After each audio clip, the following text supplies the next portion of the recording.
Okay so now अब यहाँ पर हम देखेंगे जो फेक डेटा सर्वलेट है, ठीक है, ये हमने बनाया था। तो इसमें हम इंप्लीमेंट करेंगे लाइफ साइकिल की जो मेथड्स है वो हम देखेंगे, कौन सी मेथड कब कॉल हो रही है, ये सारी चीज़ें हम यहाँ पे देखेंगे। ठीक है, तो सबसे पहले मैंने आपको क्या बताया, क्लास की लोडिंग होती है। जब आप एप्लीकेशन को स्टार्ट करते हो और जब फर्स्ट रिक्वेस्ट आप यहाँ पे सेंड करते हो तब होती है क्लास की लोडिंग। ठीक है, तो क्लास लोडिंग देखने के लिए मैं क्या कर सकता हूँ, मुझे कैसे पता चलेगा क्लास की लोडिंग हुई है। तो जब क्लास लोड होता है तब एक स्टैटिक इनिशियलाइजेशन ब्लॉक रन होता है। ये तो आप जानते हैं, कोर जावा का कॉन्सेप्ट है। तो यहाँ पर मैं एक स्टैटिक इनिशियलाइजेशन ब्लॉक क्रिएट कर रहा हूँ ताकि हम समझ पाएंगे क्लास की लोडिंग हुई है। ठीक है, तो मैंने यहाँ पर एक स्टैटिक इनिशियलाइजेशन ब्लॉक क्रिएट किया। स्टैटिक लिख के हम just curly bracket open close करते हैं तो इससे क्या बनता है, एक स्टैटिक इनिशियलाइजेशन ब्लॉक। ये कब कॉल होता है, जब क्लास की लोडिंग होती है। तो क्लास लोड होने पे ये रन होगा। मैंने जस्ट यहाँ पर लिख दिया system.out.println लोडिंग क्लास। ठीक है, लोडिंग क्लास मैंने लिखा हुआ। मैंने आपको बताया कि ये सबसे फर्स्ट स्टेप होता है और वन टाइम, तो मैंने इसके आगे लिख दिया 1। सबसे पहले होगा लोडिंग क्लास। ठीक है, फिर उसके बाद दूसरा स्टेप मैंने क्या बताया कि जो फेक डेटा सर्वलेट है इसका एक ऑब्जेक्ट क्रिएट होता है। तो जब ऑब्जेक्ट क्रिएट होता है तो उसमें क्या होता है, कंस्ट्रक्टर कॉल होता है और या फिर एक इंस्टेंस इनिशियलाइजेशन ब्लॉक कॉल होता है।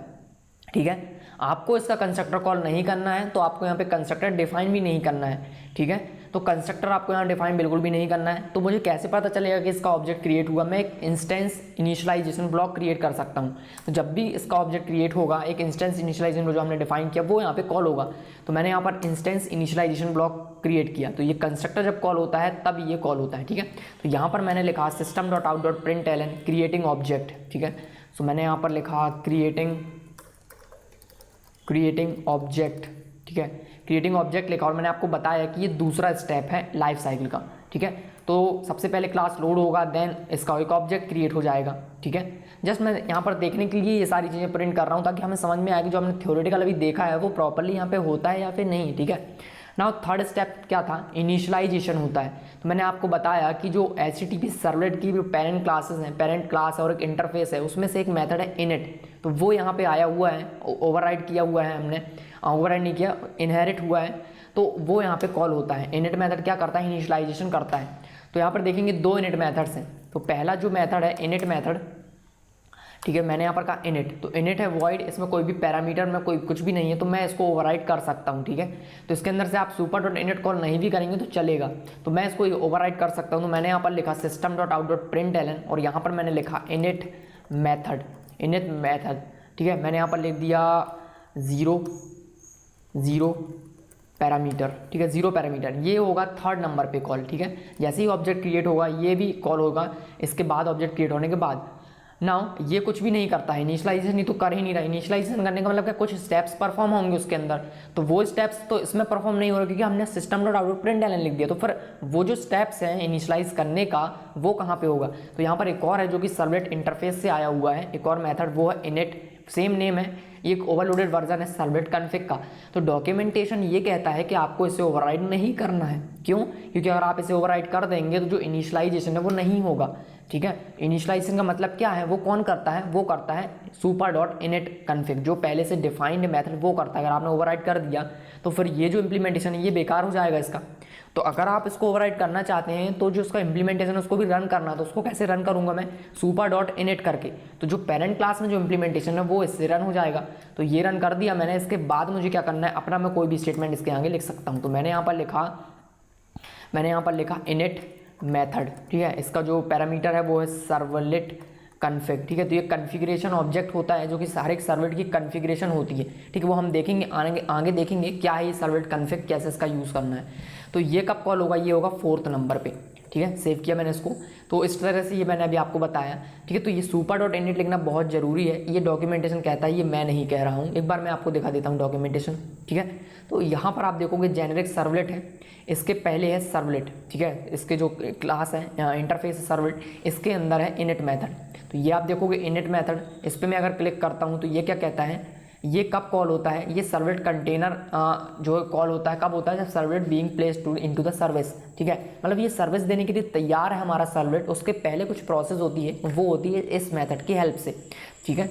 तो इन्होंने यहाँ पर ये प्रॉपरली लिखा हुआ है कि the servlet containers calls init method exactly, ठीक है। The init method must complete successfully before servlet can receive any request. तो भाई मैंने बताया कि जब रिक्वेस्ट आपको मिलने वाली उससे पहले ये सारा काम हो जाएगा, ठीक है। ओके सो यहाँ पर देखेंगे जेनेरिक सर्वलेट में जाएंगे, इसके बाद HTTP सर्वलेट है, तो HTTP सर्वलेट में जाएंगे और यहाँ पर आप देख सकते हो ये सारी मेथड्स हैं, ठीक है। तो इसमें से हमको देखना है ये सारी मेथड्स, ठीक है। यहाँ पे इनिट मेथड है, ये रहा इनिट मेथड यहाँ पर, हाँ ये है 0 पैरामीटराइज, हमने इसको ओवरराइड कर दिया, कोई भी ओवरराइड कर सकता है इसको, ठीक है। यहाँ पर आप देखोगे कि इसे ओवरराइड किया जा सकता है, कोई भी प्रॉब्लम नहीं है, और इसमें आपको super.init कॉल करने की ज़रूरत नहीं है।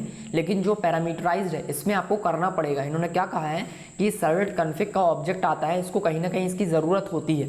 तो जब भी आप इसको ओवरराइड करते हैं, when overriding this form of method call super.init, ठीक है। तो ये आपको कॉल करना है, तो भाई मैंने किया super.init कॉल किया, इसको पहली लाइन में ही लिखना, क्योंकि सुपर जो स्टेटमेंट होता है वो पहली लाइन में लिखा जाता है, तो लिख दिया ना। उसके बाद यहाँ पर मैंने अपना कोड लिख दिया, ठीक है। तो ये मैंने आपको बताया 4 स्टेप हैं, ये पहली बार होते हैं, एक बार होते हैं, ठीक है। पूरा जब भी आपका एप्लीकेशन रन होगा उसमें केवल एक ही बार ये वाला प्रोसेस होगा। उसके बाद क्या होता है, रिक्वेस्ट जो है हैंडल होगी, उसके बाद सर्विस मेथड कॉल होगा, सर्विस के बाद जो भी चीज़ें वो यहाँ पे होंगी। तो मैं सर्विस मेथड को ओवरराइड कर सकता हूँ क्या, बिल्कुल कर सकता हूँ। मैंने यहाँ पर कहा सर्विस मेथड को मैंने ओवरराइड किया, इसमें 2 सर्विस मेथड है, कौन सा करना चाहते हो आप, तो यहाँ पर मैं कर लेता हूँ, कोई भी कर लीजिए, सारे यहाँ पे कॉल होते हैं, ठीक है। तो super.service कर लेते हैं, ताकि इसका जो पहले से जो इम्प्लीमेंटेशन है वो भी रन होना चाहिए। ये हम तो अपना कर रहे हैं जस्ट देखने के लिए, तो पहले ये रन होगा, उसके बाद super.service रन हो जाएगा। तो यहाँ पर मैंने लिखा system.out.println, और यहाँ पर मैंने लिखा ये कौन सा स्टेप है, ये 4th स्टेप है, ठीक है। ये होगा बार बार, जब जब रिक्वेस्ट आएगी तब तब ये काम यहाँ पे होगा। तो जो 1 टाइम होगा वो हमने कर दिया, जो 4 स्टेप हैं वो केवल एक ही बार होते हैं। इसके बाद जो 5th स्टेप है ये हर बार होगा हर एक रिक्वेस्ट में। तो मैंने यहाँ पर कहा सर्विस मेथड, ठीक है, ये हो गया सर्विस मेथड। एंड देन यहाँ पर जो मेथड हमने क्रिएट किया हुआ है डू गेट, ये कब कॉल होगा, ये होगा लास्ट में, सबसे लास्ट में जब रिक्वेस्ट जो है हैंडल होगी। तो जो सर्विस मैंने कॉल किया है ये इंटरनली क्या करेगा, डू गेट को कॉल कर देगा, ठीक है। मैंने यहाँ पर लिखा system.out.println, और यह 6th स्टेप हमने यहाँ पर कहा डू गेट मेथड, ठीक है। नाउ देखेंगे डिस्ट्रॉय मेथड कब कॉल होगा, तो डिस्ट्रॉय को भी ओवरराइड कर लेते हैं हमने कहा डिस्ट्रॉय, तो ये जो डिस्ट्रॉय है super.destroy कर लेते हैं, कुछ होगा तो वो रन होगा, नहीं है वैसे इसकी ज़रूरत है यहाँ पे, ठीक है। ये क्यों करते हैं डिस्ट्रॉय मेथड, कि अगर आपका जो सर्वलेट है कुछ फाइल्स वगैरह हैंडल कर रहा है, डेटाबेस से कुछ कम्युनिकेशन हो रहा है, तो वो जो रिसोर्सेज यूज़ कर रहा है वो रिसोर्सेज को छोड़ना है हमें, ठीक है, उसको लीव करना है। उसके लिए हम यहाँ पर डिस्ट्रॉय मेथड में कर सकते हैं वो सारे काम। तो अभी मैं इसको जस्ट सिंपली लिख देता हूँ system.out.println। तो जो 6 स्टेप थे वो हैं डू गेट तक का, जो 7th स्टेप है ये लास्ट स्टेप, ठीक है, 7th, एंड मैंने यहाँ पर लिख दिया लास्ट, ठीक है। तो मैंने यहाँ पर कहा डिस्ट्रॉय, और ये जो डिस्ट्रॉय ये 1 टाइम होगा, स्टार्टिंग के 4 स्टेप ये 1 टाइम होंगे, और बाकी सर्विस और डू गेट है ये बार बार होगा जब जब हम रिक्वेस्ट को सेंड करेंगे। तो अभी सर्वर चालू नहीं है, सर्वर को स्टार्ट करेंगे, हमने कहा सर्वर स्टार्ट। सो सर्वर स्टार्ट हो रहा है, तो अभी आप देखोगे यहाँ पर प्रिंट होगा कुछ, अभी यहाँ पर कुछ भी प्रिंट नहीं हुआ है। जब मैं इसको पहली रिक्वेस्ट सेंड करूँगा तब यहाँ पर होगा इनिशियलाइजेशन, ठीक है, क्लास लोड होगा, फिर उसका ऑब्जेक्ट क्रिएट होगा, फिर इनिट मेथड कॉल होगी। अभी कुछ नहीं होगा, जब मैं पहला रिक्वेस्ट सेंड करूँगा तब होगा। वापस आते हैं एप्लीकेशन में, यहाँ पर मैं इसको मिनिमाइज़ कर लेता हूँ इस तरह से।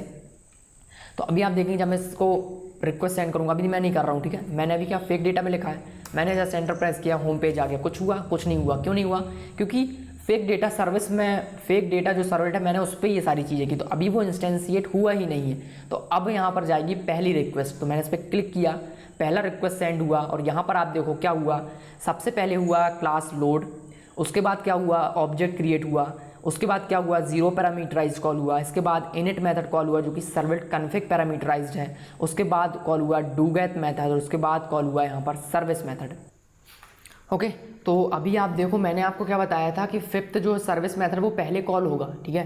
तो अभी यहाँ पर आपको थोड़ा सा कन्फ्यूज़न हो रहा होगा कि तो पहले डू गेट हुआ उसके बाद सर्विस हुआ, तो ऐसा बिल्कुल नहीं है। आप कोड का फ्लो चेक कीजिए एक बार। तो सबसे पहले मैंने क्या किया, सर्विस मेथड ओवरराइड किया है, उसमें मैंने लिखा super.service, ठीक है। क्योंकि मैंने super.service लिखा है, तो ये जो super.service है ये इंटरनली क्या करेगा, एक और जो सर्विस मेथड उसको कॉल करेगा, वो सर्विस मेथड क्या करता है, डू गेट को कॉल करता है। तो डू गेट के जो कोड है वो पहले रन हो गया, तो डू गेट का कोड पहले रन हो गया तो ये पहले प्रिंट हो गया। उसके बाद क्या हुआ, ये इसका जो वापस आया यहाँ पर रिटर्न आके, तो उसके बाद ये सुपर जब सर्विस यहाँ पर रन हो गया उसके बाद ये प्रिंट हुआ, तो उसके बाद आया सर्विस मेथड। लेकिन आप पहले देखो, पहले कॉल क्या हुआ, पहले सर्विस मेथड कॉल हुआ, उसके बाद डू गेट मेथड कॉल हुआ। ये प्रिंटिंग के जो स्टेटमेंट है ये आगे पीछे जरूर हो रहा है, लेकिन आप इस चीज़ को समझने की कोशिश कीजिए। ये जो सर्विस मेथड है वो पहले कॉल हुआ है, उसके बाद उसके अंदर से डू गेट मेथड बाद में कॉल होता है। ओके, आई होप आप इस चीज़ को समझ पा रहे होंगे। थोड़ा सा कॉन्सेंट्रेट करने की कोशिश कीजिए, आराम समझ में आ जाएगा। ठीक है, तो सिंपल है ये जो सीक्वेंस मैंने लिखा है ये प्रॉपरली वर्क कर रहा है। ठीक है, पहले सर्विस मेथड कॉल होगा, बाद में डू गेट मेथड कॉल होगा। ठीक है, अब आप देखो, मैं जब इसको स्टॉप करूंगा तो यहाँ पर डिस्ट्रॉय मेथड कॉल होना चाहिए, जैसा कि मैंने आपको पहले बताया था कि जब आपका एप्लीकेशन क्लोज होता है तो डिस्ट्रॉय मेथड कॉल होता है। तो मैं इस पर क्लिक करूंगा, मैंने कहा डिस्ट्रॉय। ठीक है, कंसोल पे आएंगे तो कोई भी डिस्ट्रॉय मेथड यहाँ पे रन नहीं हुआ है। ठीक है, ऐसा क्यों नहीं हुआ वो मैं आपको यहाँ पे दिखाता हूँ। हमारा जो सिस्टम होता है, ठीक है, हमारा कंप्यूटर है, जब कंप्यूटर हम शट डाउन करते हैं तो क्या होता है, शट डाउन करने का एक प्रॉपर वे होता है। ठीक है, हमने शट डाउन किया, कुछ प्रोसेस होती है, लेकिन आपने शट डाउन नहीं किया प्रॉपरली, जाके आपने क्या किया, स्विच ऑफ कर दिया, तो क्या वो प्रोसेस होती है? वो प्रोसेस नहीं होती है। ठीक है, जो मैंने रेड बटन पे क्लिक किया अभी, वो क्या है, ये फोर्स शट डाउन है। ठीक है, मैंने फोर्स करके एप्लीकेशन को बंद कर दिया, तो इससे नहीं होगा डिस्ट्रॉय मेथड कॉल। आपको मैनुअली प्रॉपर जो वे है एप्लीकेशन को रीस्टार्ट करने का या फिर क्लोज करने का, वो हमको यहाँ पे करना होगा, तब यहाँ पे डिस्ट्रॉय मेथड कॉल होता है। ठीक है, तो प्रॉपर वे कौन सा है वो मैं आपको दिखा देता हूँ यहाँ पे। तो इसके लिए हमें चाहिए मैनेजर कंसोल, जो कि है टॉमकैट का। तो मैं यहाँ पे लिखूंगा लोकल होस्ट कोलन, मैंने कहा 8080। ठीक है, ये है 8080। तो अभी लोकल होस्ट 80, तो अभी क्या है, एप्लीकेशन क्लोज, तो मैं उसको रीस्टार्ट कर लेता हूँ। सर्वर पे जाएंगे, एप्लीकेशन पे क्लिक करेंगे एंड देन कहेंगे स्टार्ट। ठीक है, तो एप्लीकेशन स्टार्ट हो चुका है। नाउ हमें क्या करना है, मैनेजर कंसोल यहाँ पर एक्सेस करना। तो मैनेजर पे आ चुके हैं हम यहाँ पर, हमें क्या करना है, मैनेज ऐप पे क्लिक करना है। ना मैनेज ऐप पे क्लिक करने के बाद आपको चाहिए यूज़र नेम और पासवर्ड, वो आपको नहीं पता है, तो ये मुझे कहाँ मिलेगा, तो इसको जानने के लिए हम क्लिक करेंगे कैंसिल पे। कैंसिल पे क्लिक, यहाँ पर मुझे क्या मिला, ये कुछ बता रहा है मुझे कि आपको कहाँ जाना है, कौन फोल्डर में जाना है, उसके अंदर टॉमकैट user.xml में जाना है, और यहाँ पर ये जो एंट्रीज हैं ये करनी है मुझे। तो मैं इसको कॉपी कर लेता हूँ। ये कहाँ मिलेगा, जहाँ पे आपका टॉमकैट इंस्टॉल्ड है। तो मेरा जो टॉमकैट इंस्टॉल्ड है वो है जावा फोल्डर के अंदर, मैंने 9 पॉइंट जो भी यूज़ कर रहे हैं हमने डाउनलोड किया हुआ है, तो उसके अंदर जाना है। कॉन्फ का फोल्डर है यहाँ पर, इसमें एक फाइल है टॉमकैट user.xml, इसको आपको ओपन करना है, और यहाँ पर लास्ट में जो कॉपी किया उसका एंट्री यहाँ पे करना है। तो आपको इसका यूज़र नेम चेंज कर सकते हैं, मैं इसको कर देता हूँ एडमिन, और इसका जो पासवर्ड है वो मैं यहाँ से चेंज कर देता हूँ 1 2 3 4। ठीक है, इसको सेव करेंगे। देन सेव करने के बाद आपको आना है अपने एक्लिप्स में। एक्लिप्स में आने के बाद जो आपका सर्वर है इसको आपको रीस्टार्ट करना है। ठीक है, यहाँ पर आपको एक एंट्री कर देनी है, तो आप एडमिन और 1 2 3 4 से वहाँ पर एक्सेस करेंगे। ठीक है, मैनेजर कंसोल को। तो अभी हमारा जो एप्लीकेशन है वो स्टार्ट हो गया है। ठीक है, तो ठीक है, स्टार्ट हो चुका है। वापस आएंगे एप्लीकेशन में, और यहाँ पर अब हमको इसको रीलोड करेंगे। रीलोड किया, देन एप्लीकेशन को रीलोड करेंगे, तो ये आ गया होम पेज एप्लीकेशन का, हमारे मैनेजर कंसोल का। क्लिक करेंगे, एडमिन यूज़र नेम डालेंगे एडमिन, हमने 1 2 3 4, देन एंटर प्रेस करेंगे, तो ये आ गया एक विंडो। यहाँ से हम अपने एप्लीकेशन को स्टार्ट कर सकते हैं ना स्टॉप कर सकते हैं। तो अभी एप्लीकेशन रनिंग स्टेट में है, एप्लीकेशन अभी रनिंग स्टेट में है। तो इस केस में हम क्या करेंगे, इसको हमने कहा रीलोड, तो अभी क्या होगा, इंस्टेंसिएट होगी। पहला रिक्वेस्ट था, अभी हमने जब एप्लीकेशन स्टार्ट किया उसका पहला रिक्वेस्ट था, तो वो सारे प्रोसेस यहाँ पे हुआ होगा, तो हो गया वो सारा प्रोसेस। अब हमको डिस्ट्रॉय करना है, तो मैं यहाँ पे क्या करूँगा, एप्लीकेशन को रीलोड करूँगा या फिर स्टॉप करूँगा। ठीक है, तो यहाँ पर आप देखोगे ये है स्टार्ट बटन, ये है स्टॉप बटन। ठीक है, तो ये हेलो वर्ल्ड हमारे एप्लीकेशन नाम है। तो यहाँ पर आपको देखना है, या तो मैं स्टॉप कर सकता हूँ या तो मैं रीलोड कर सकता हूँ। तो मैं यहाँ पे कर देता हूँ रीलोड। ठीक है, तो रीलोड करने में क्या होगा, सबसे पहले एप्लीकेशन शट डाउन होगा, देन फिर से स्टार्ट हो जाएगा। मैंने कहा रीलोड, तो जैसे ही मैंने रीलोड किया एप्लीकेशन को, तो अभी आप यहाँ पे देखो, मैं इसको स्क्रॉल करता हूँ और यहाँ पर आप देखोगे 7th स्टेप, जो कि लास्ट स्टेप है डिस्ट्रॉय होने का।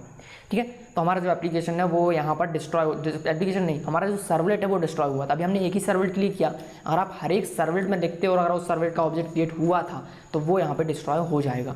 ठीक है, वापस आते हैं, मैंने पेज को रीलोड किया, सारे स्टेप परफॉर्म हुए। एप्लीकेशन में आएंगे तो यहाँ पर मुझे करना है उसे स्टॉप। ठीक है, अभी रीलोड किया था ना, स्टॉप करता हूँ मैंने कहा स्टॉप हुआ, और यहाँ पर आप देखोगे लास्ट स्टेप डिस्ट्रॉय मेथड यहाँ पे कॉल हुआ है। ठीक है, तो डिस्ट्रॉय के अंदर हम वो कोड लिख सकते हैं, कुछ रिसोर्सेज जो हैं उसको आप लीव करना होता है। ठीक है, जैसे मैंने पहले बताया, कोई फाइल हैंडलिंग आप यूज़ कर रहे हो, फाइल यूज़ कर रहे हो सिस्टम से, तो उसको छोड़ना होता है रिसोर्स को। ठीक है, तो इसके लिए हम यहाँ पर डिस्ट्रॉय मेथड का यूज़ कर सकते हैं। ठीक है, सो आई होप आपको लाइफ साइकिल जो है प्रैक्टिकली समझ में आई होगी कि क्या है ये चीज़ें ऐसे काम कर रहे हैं यहाँ पे। ठीक है, नाउ यहाँ पर लास्ट में मैं आपको एज ए कंक्लूजन बता देता हूँ आपको क्या करना है और क्या नहीं करना है, ठीक है। सबसे पहली चीज़ डिस्ट्रॉय का आप यूज़ कर सकते हैं, कोई भी प्रॉब्लम इसमें नहीं है ना। वापस आते हैं और यहाँ पर सर्विस जो मैंने कॉल किया हुआ है इसकी ज़रूरत हमको नहीं है, कोई भी मतलब नहीं है। हमने डूगेट को किया, डायरेक्टली वो कॉल हो जाती है।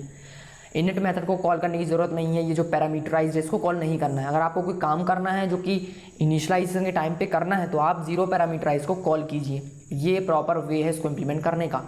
और ये जस्ट आप देखने के लिए कर सकते हैं, कोई भी काम आपको करना है क्लास लोडिंग के टाइम पे और कुछ आपको रिसोर्सेज करना है जो इनिशियलाइजेशन करना है, कुछ वेरिएबल्स जिनको आपको इनिशियलाइज करना है, तो आप उसके लिए इंस्टेंस इनिशियलाइजेशन ब्लॉक का यूज़ कर सकते हैं। स्टैटिक मेंबर्स को इनिशियलाइज करने के लिए आप स्टैटिक इनिशियलाइजेशन ब्लॉक का यूज़ कर सकते हैं, ठीक है। और जो इनिट मेथड है उसका जो पैरामीटराइज्ड वाला एक और वर्जन है उसको आपको ओवरराइड नहीं करना है, क्योंकि गलती से हो सकता है आप उसमें सुपर डॉट इनिट लिखना भूल जाएं तो प्रॉब्लम यहाँ पे हो सकती है, ठीक है। तो आपको उसे नहीं छूना है बिल्कुल भी, आपको यूज़ करना है केवल ये वाला मेथड किसी भी काम को करने के लिए, ओके। ये था एक सिंपल सा इम्प्लीमेंटेशन। आई होप आपको ये चीज़ें समझ में आई होंगी। वीडियो पसंद आया तो वीडियो को लाइक कीजिए, शेयर कीजिए एंड चैनल को सब्सक्राइब जरूर कर लीजिए अगर आप चैनल पर नए हो तो। So thanks for watching.